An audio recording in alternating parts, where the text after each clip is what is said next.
गुजरात का बहुत ही famous street food fafda, जिसे कभी भी इस तरह से बेलकर नहीं बनाया जाता।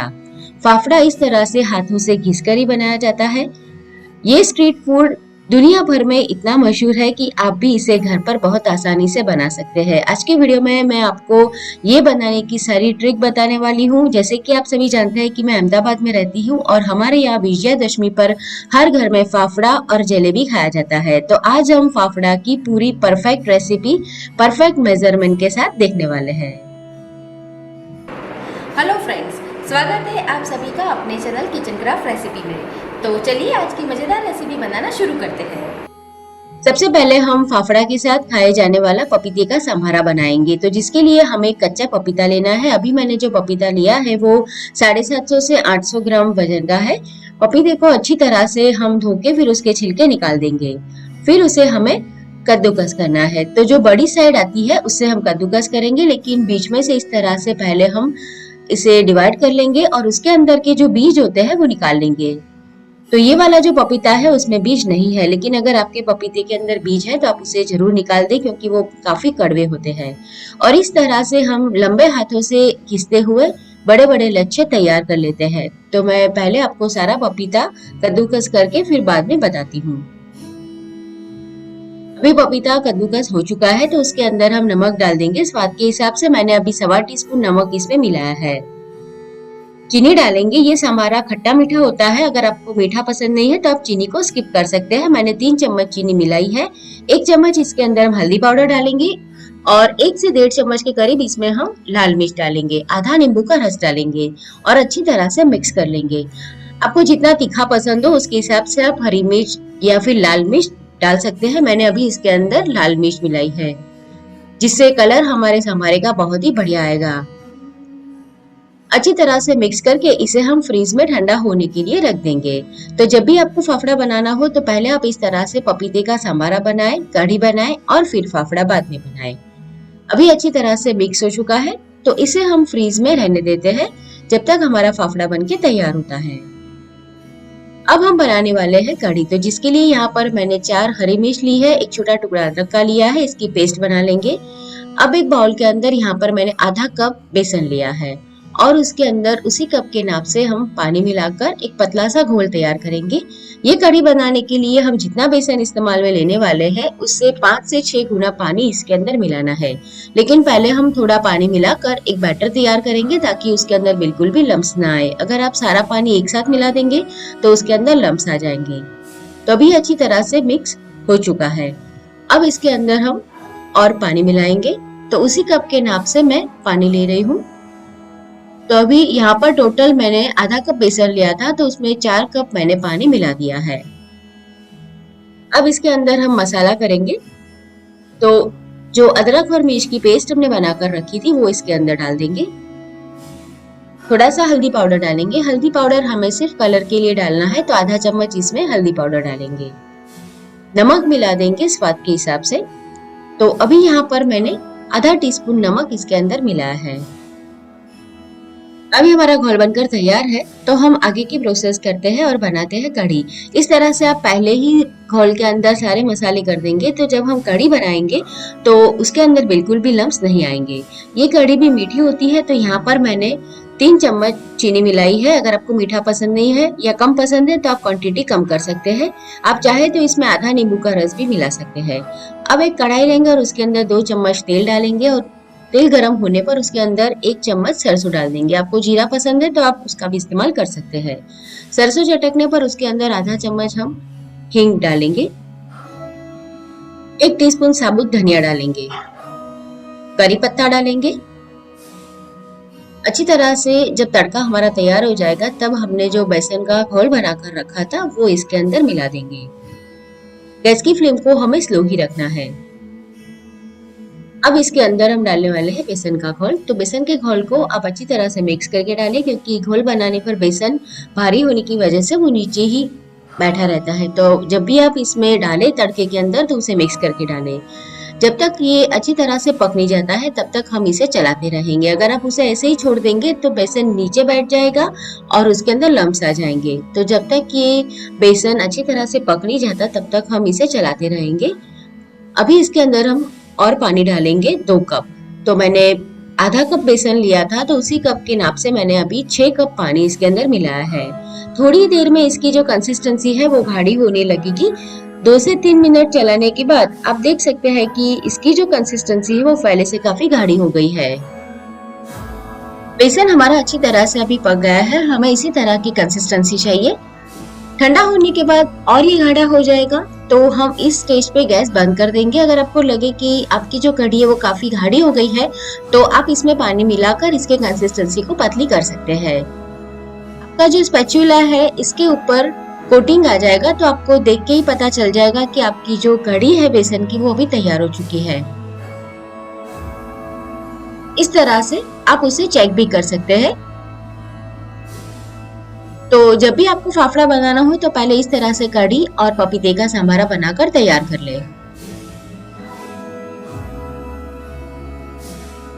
अब हम फाफड़ा का आटा लगाएंगे। तो यहाँ पर मैंने आधा टीस्पून पापड़ खार लिया है, जिसे अल्कलाइन सॉल्ट भी कहते हैं। ये आपको मार्केट में कोई भी प्रोविजन स्टोर में मिल जाएगा। आधा टीस्पून के नाप से ही मैंने हींग ली है, तो 2 बार ली है, यानी 1 टीस्पून यहाँ पर मैंने हींग ली है। हींग फाफड़े में थोड़ी ज्यादा ही डाली जाती है। अब इसमें हम थोड़ा सा पानी डालेंगे 2 टेबलस्पून के करीब और मिलाकर अच्छी तरह से रख देंगे।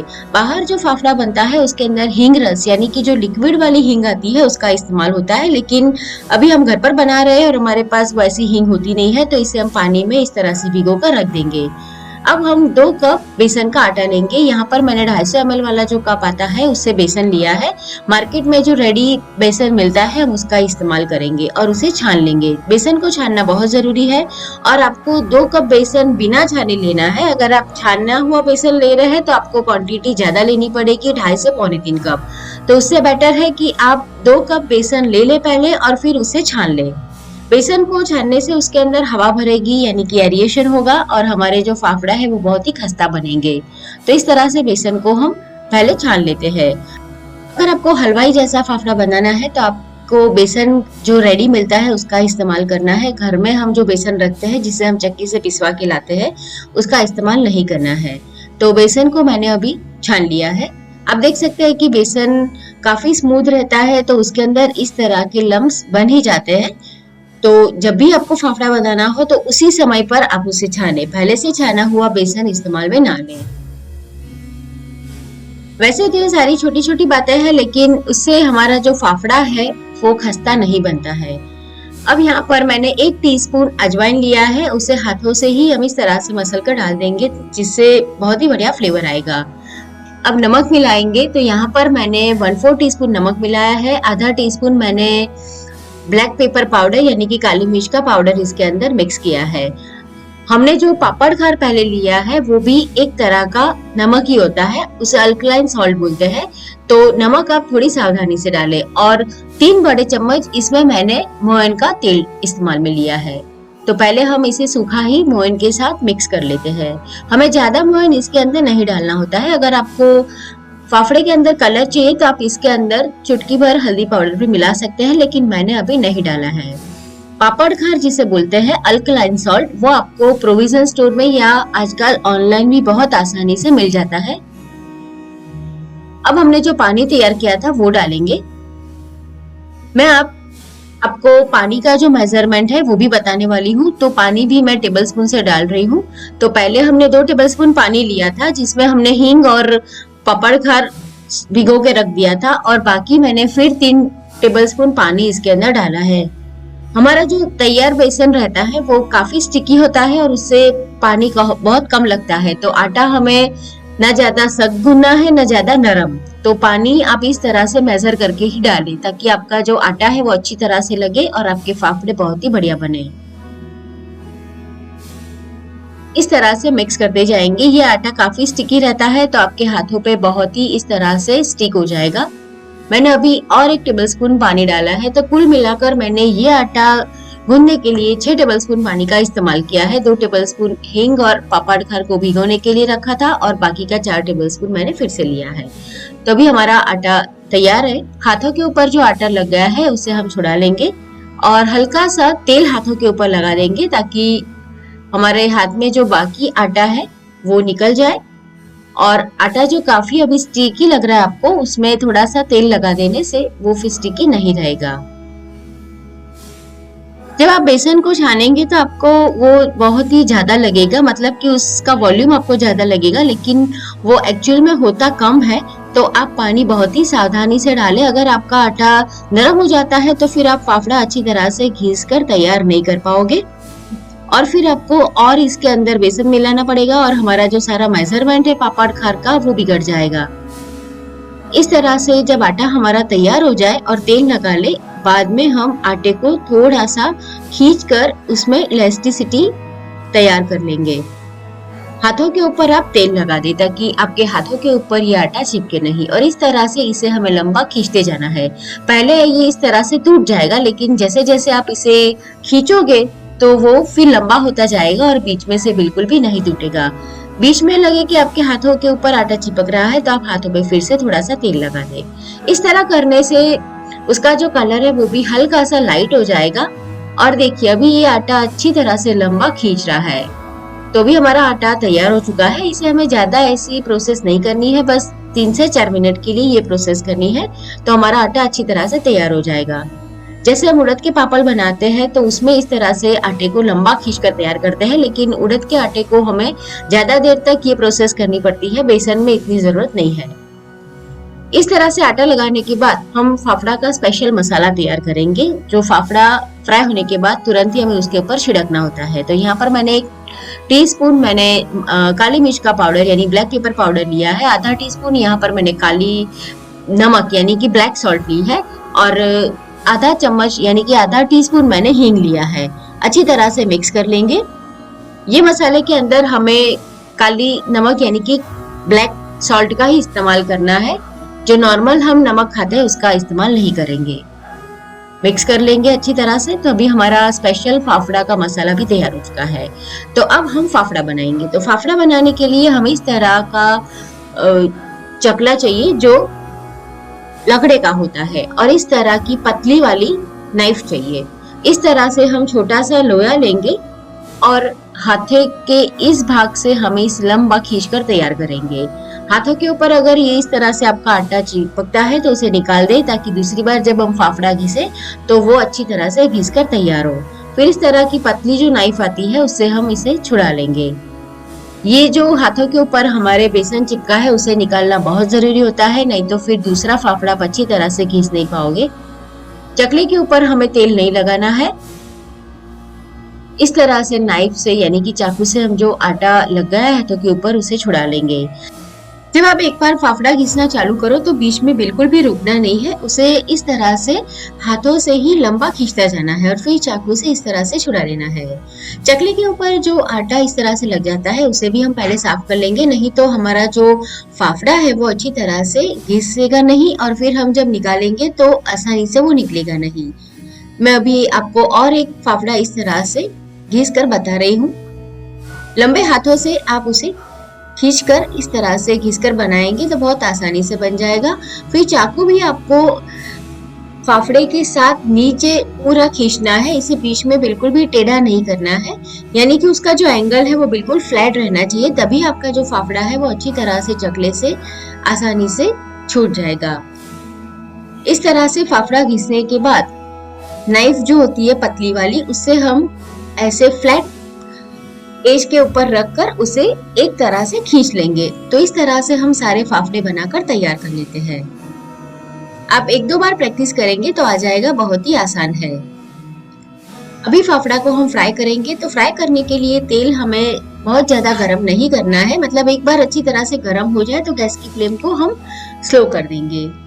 इस तरह से जब हम फाफड़ा का आटा डालेंगे तो वो हल्के से ऊपर आना चाहिए, यानी कि तेल बहुत ज्यादा गर्म नहीं होना चाहिए। नहीं तो क्या होगा कि हमारा जो फाफड़ा है वो बहुत जल्दी से ऐसे फ्राई हो जाएगा, लेकिन फिर जब ठंडा होगा तो वो नरम हो जाएगा, यानी कि क्रिस्पी नहीं रहेगा। आप देख सकते हैं कि जब हम फाफड़ा डालते हैं तो वो तुरंत ऊपर नहीं आता है, थोड़ी मतलब 1-2 सेकंड के बाद आता है। तो इसी तरह का तेल हमें चाहिए। तो इस तरह से हम सारे फाफड़े फ्राई कर लेंगे।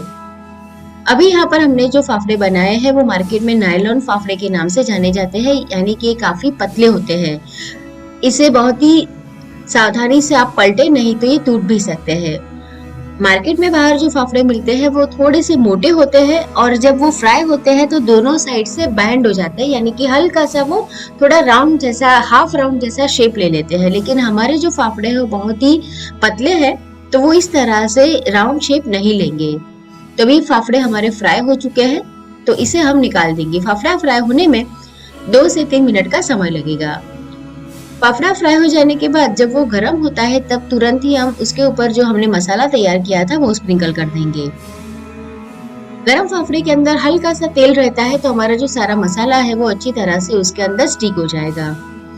तो अभी हमारा गर्मा गर्म मार्केट जैसा फाफड़ा बनके तैयार है, जिसे हम सर्व करेंगे कढ़ी और पपीते के संभारे के साथ, और साथ में मिर्च भी रखेंगे। तो ये वाली रेसिपी आप एक बार जरूर ट्राई करें।